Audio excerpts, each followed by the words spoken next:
Good morning बच्चों।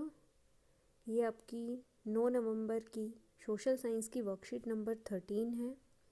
Last जो आपने वर्कशीट पढ़ी थी उसी की कंटिन्यूएशन में आपका ये अगला पार्ट है, कंपनी का फैलता शासन। आपने लास्ट वर्कशीट में पढ़ा था कि कैसे जो है ईस्ट इंडिया कंपनी ने भारत में व्यापार करने के मकसद से वो यहाँ आई और धीरे धीरे उन्होंने अपना यहाँ शासन फैलाना शुरू कर दिया। बक्सर की लड़ाई के बाद कंपनी ने भारतीय रियासतों में कंपनी के राजनीतिक या व्यावसायिक प्रतिनिधि, जिन्हें रेजिडेंट कहा जाता था, तैनात कर दिया। अब कंपनी ने क्या किया बेटा, आपने प्लासी का युद्ध और बक्सर का युद्ध पढ़ा था पिछली वर्कशीट में। उसके बाद जो है 1764 के बाद कंपनी ने क्या किया, यहाँ के लोगों पे राजनीतिक और व्यावसायिक दोनों तरीक़ों से कंट्रोल करने के लिए वे एक तरह से अपने जो कंपनी के सैनिक थे उनको तैनात कर दिया, जिन्हें क्या कहा जाता था, रेजिडेंट। उनको तैनात कर दिया। उनका काम कंपनी के हितों की रक्षा करना और उन्हें आगे बढ़ाना था। रेजिडेंट के माध्यम से कंपनी के अधिकारी भारतीय राज्यों के भीतर के मामले में भी दखल देने लगे थे। अब क्या हुआ, रेजिडेंट के द्वारा जो है ये जो ईस्ट इंडिया कंपनी थी वो भारत के जो अंदरूनी मामले थे, राजा क्या क्या फैसले लेते थे अपनी प्रजा के लिए, उसमें भी जो है वो दखल अंदाजी करने लग गई। अगला राजा कौन होगा, किसको किस पद पर रखा जाएगा, ये चीज़ें भी कंपनी के जो है अब अफसर ही तय करना चाहते थे। कई बार कंपनी ने रियासतों पर सहायक संधि भी थोप दी। सहायक संधि बेटा ये एक ऐसी संधि थी जो कि लॉर्ड वेलेस्ली, जो उस टाइम गवर्नर जनरल थे, उन्होंने ये शुरू की। इसके अंतर्गत जो है जो भी रियासत इस बंदोबस्त को मान लेती थी वो अपनी स्वतंत्र सेनाएं रखने का अधिकार नहीं रखती थी। यानी कि जिस भी राज्य के राजा ये संधि मान लेते थे वो अपनी जो है सेना नहीं रख सकते थे। उनको कंपनी की तरफ से जो है सुरक्षा मिलती थी और उस सेना को रखने के लिए भारतीय शासक जो है कंपनी को रकम देते थे।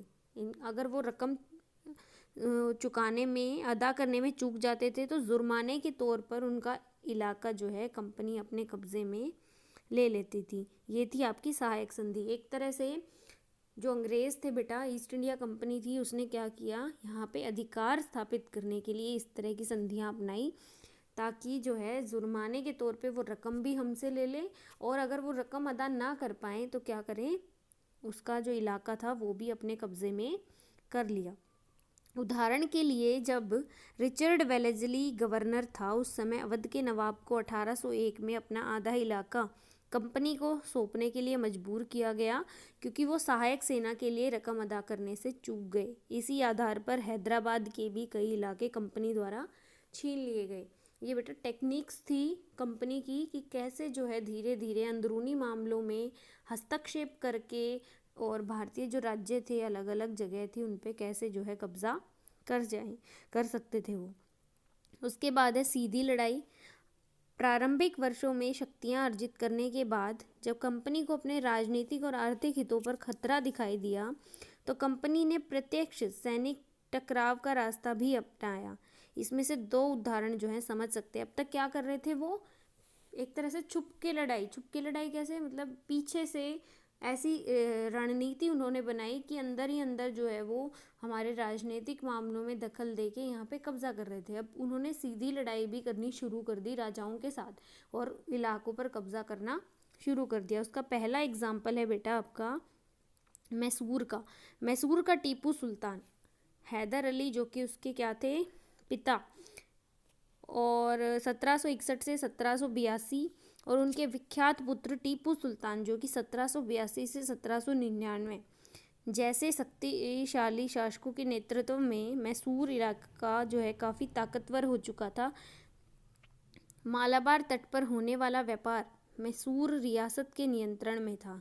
क्या बताया अब, ये जो मालाबार तट था वहाँ पे जो व्यापार होता था तो वो मैसूर रियासत के नियंत्रण में था, जहाँ से कंपनी काली मिर्च और इलायची खरीदती थी। लेकिन टीपू सुल्तान को ये बात जो है खटक रही थी, इसीलिए उन्होंने 1785 में टीपू सुल्तान ने अपनी रियासत में पड़ने वाले जितने भी बंदरगाह थे वहाँ से जो कंपनी यहाँ से काली मिर्च और इलायची लेके जाती थी अपने देश, उसका जो निर्यात था उसको रोक दिया। सुल्तान ने स्थानीय जितने भी सौदागर थे जो व्यापार करते थे कंपनी के साथ उनको भी रोक दिया। और सुल्तान ने कंपनी जो ईस्ट इंडिया कंपनी थी, यूरोपीय कंपनी, इंग्लैंड के थे, इसके अलावा जो बाकी कंपनियां यहाँ आई थी, फ्रांसीसी जितने व्यापारी थे उनके साथ अच्छे संबंध बनाए। टीपू सुल्तान क्या करना चाहते थे? कंपनी को यहाँ से एक तरह से उनके व्यापार को रोकना चाहते थे, इसीलिए जो फ्रांसीसी थे उनके साथ अच्छे संबंध उन्होंने बनाए और उनके मदद से अपनी सेना का आधुनिकीकरण मतलब जैसे जैसे हथियार या जिस तरह की एक तरह से वो ट्रेनिंग देते थे सैनिकों को, तो जो टीपू सुल्तान थे उन्होंने भी अपनी सेना को वैसा ही जो है मॉडर्नाइजेशन, उनका आधुनिकीकरण करना शुरू कर दिया। अब सुल्तान के इन कदमों से अंग्रेज़ आग बबूला हो गए और मैसूर के साथ अंग्रेज़ों की 4 बार जो है लड़ाई हुई, जंग हुई। कब कब? 1767 से 69, 1780 से 84, 1792 से 90 से 92 और 1799 में। ये 4 जो युद्ध हुए ये इम्पोर्टेंट है बेटा। उसके बाद श्रीरंगपट्टम की जंग जो कि लास्ट हुई 1799 में, उसमें टीपू सुल्तान हार गए और मारे गए। ये इम्पोर्टेंट है, आपको पता होना चाहिए। मैसूर का राजकाज पुराने वोडियार राजवंश के हाथों में अब सौंप दिया गया।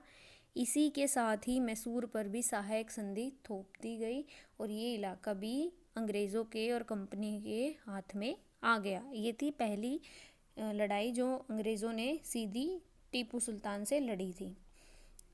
दूसरी लड़ाई उनकी हुई मराठों के साथ। 18वीं शताब्दी के आखिर से कंपनी मराठों की ताकत को भी काबू और ख़त्म करने में सोचने लगी। 1761 में पानीपत की तीसरी लड़ाई में हार के बाद दिल्ली से देश का शासन चलाने का मराठों का सपना चूर चूर हो गया। 1761 में पानीपत की कौन सी लड़ाई हुई थी? तीसरी। उन्हें कई राज्यों में बांट दिया गया, जैसे इन राज्यों की बागडोर और किन के हाथ में चलेगी? सिंधिया, होलकर, गायकवाड़, भोसले, अलग अलग राजवंशों के हाथों में चली गई। ये सारे सरदार एक पेशवा किसको कहते हैं? मंत्री, सर्वोच्च मंत्री को पेशवा बोलते हैं मराठों में। तो उसके अंतर्गत एक राज्य मंडल जिसको क्या बोलते हैं? कन्फेडरेसी, उसके सदस्य बन गए। पेशवा इस राज्य मंडल का सैनिक और प्रशासकीय प्रमुख होता था। क्या होता था? सलाह देने वाला, एक तरह से सैनिक भी होता था और प्रशासन कैसे चलाना है उसका भी प्रमुख होता था और ये पुणे में रहता था। महादजी सिंधिया और नाना फडनीस 2 प्रसिद्ध मराठा योद्धा और राजनीतिज्ञ थे। ये नाम बता रखे हैं बेटा, इंपॉर्टेंट है। एक के बाद एक कई युद्धों के द्वारा कंपनी ने मराठों को घुटने टेकने पर मजबूर कर दिया। लगातार जो उन पे हमले किए गए उनके राज्य को हथियाने के लिए, कब्जा करने के लिए।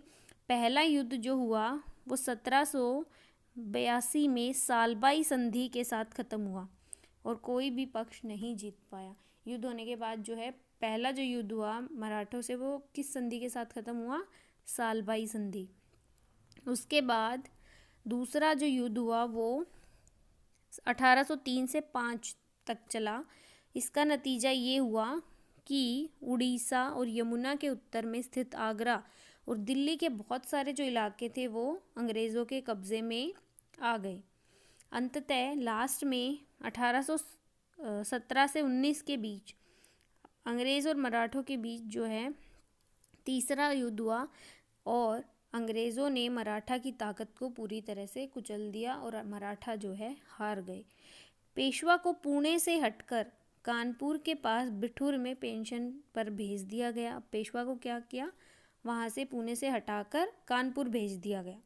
अब विंध्य के दक्षिण में स्थित पूरे भूभाग पर कंपनी का नियंत्रण हो चुका था। अब जब जहाँ पे मराठों का शासन था लगभग उस सारे हिस्से में, साउथ इंडिया में जो है मैक्सिमम एरिया पर अब किसका शासन हो गया था? कंपनी का।